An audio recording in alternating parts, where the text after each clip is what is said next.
Hello students, welcome to online audio video lessons, an initiative taken by Set Vidya Mandir English High School affiliated to CBSE. Myself, Mrudula Kadderu, mathematics teacher for standard 5th. Children, today we are going to start with chapter number 15, data handling. So children, let's begin with the chapter. Students, today we are going to study about data handling. Before studying the topics that are being covered in this chapter, first let us understand what is data handling. You have already studied about what is data in your computer chapters, isn't it? So data is nothing but the information.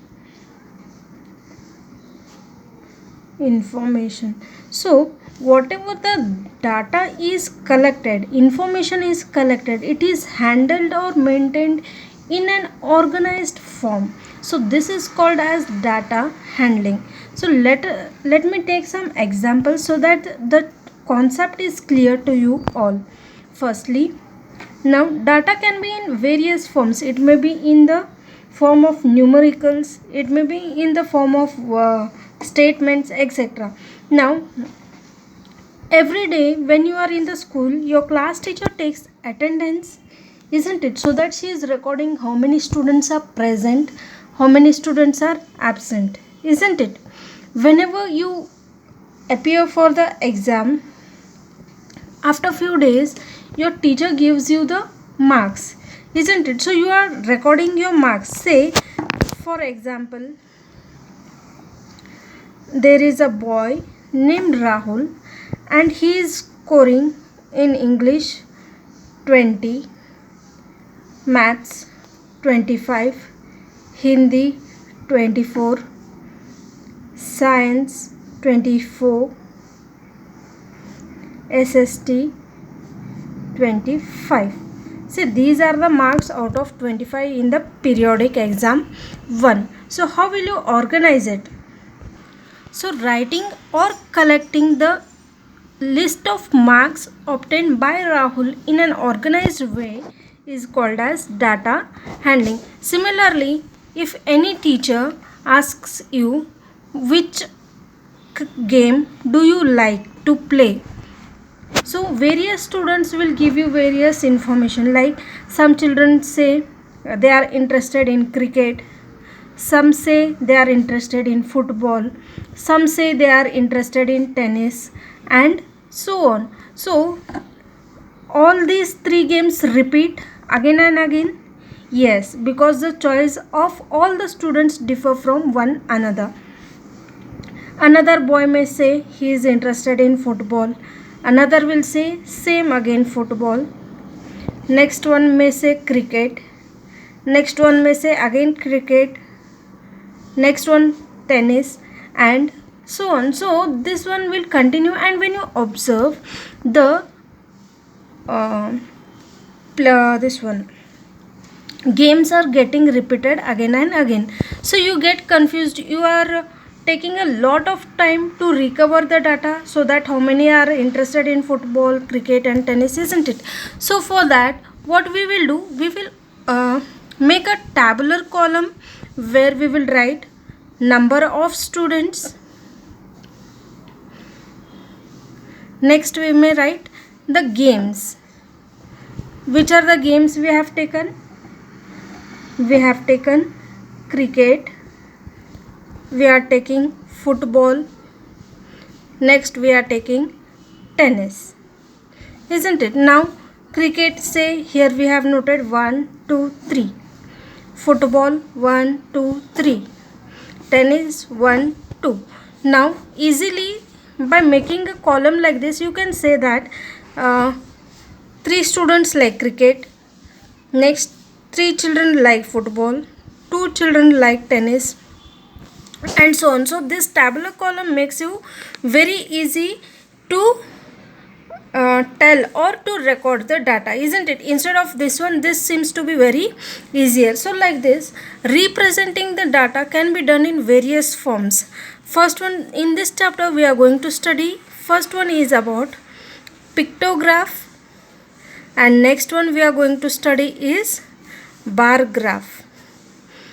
So children, now let us study what is pictograph. Pictograph is nothing but it is representation of the data, that is numerical data, in the form of the pictures. Now say here cricket, three children are playing. Three children like cricket. Now this one I can represent as 1, 2, 3. 3 balls.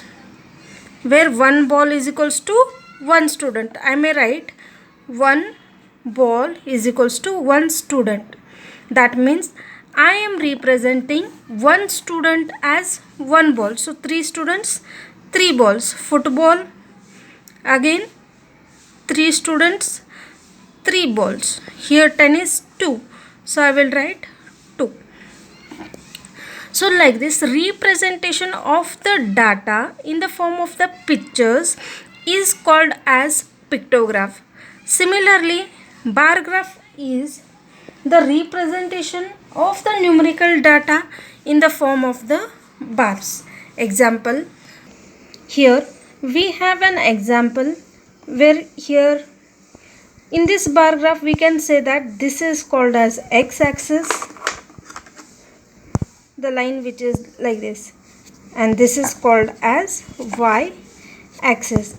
So children, when you observe on the x-axis we have number of days, that is Monday, Tuesday, Wednesday, Thursday, Friday, Saturday, Sunday.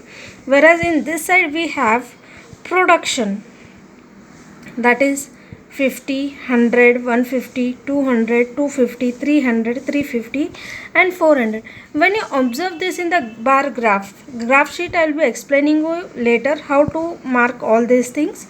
Here Monday the production is 250. So on Monday they have marked or they have drawn a bar representing 250. Similarly, we are representing the bars on every day, that is Monday, Tuesday it is 150, Wednesday it is 200. So like this, representing of the numerical data in the form of the bars is called as bar graph. I hope the concept is very clear to you children. Now let's start with get, set, go.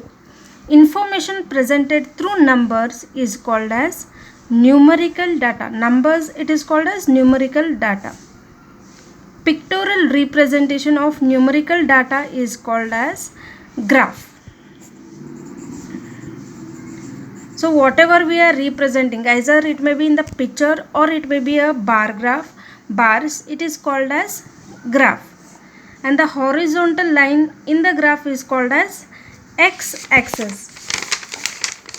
You can see here. So this is called as a horizontal line and this is the vertical line. So this is x-axis and this is y-axis.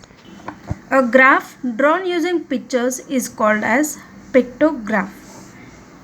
If one symbol of smiley represents 50 children, then half smiley represents half of 50, that is 25 children.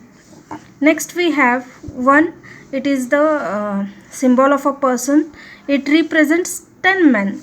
Then how many men does 3 men symbol represent?